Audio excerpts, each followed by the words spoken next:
Nationwide sa tanghali.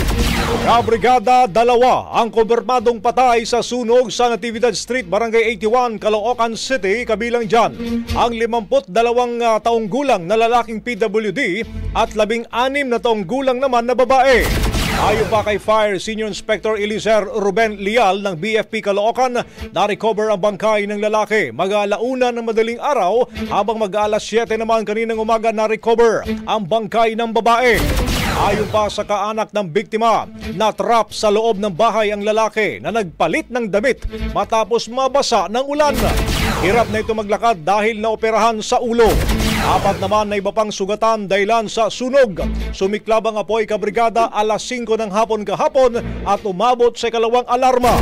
Aabot sa 70 pamilyang nawalan ng tirahan matapos maganap ang sunog. Bagong-bago, Brigada Balita Nationwide. Ang bahaging ito ay hatid sa atin ng DriveMax Herbal Capsule. Lalaking angat, tumatagal.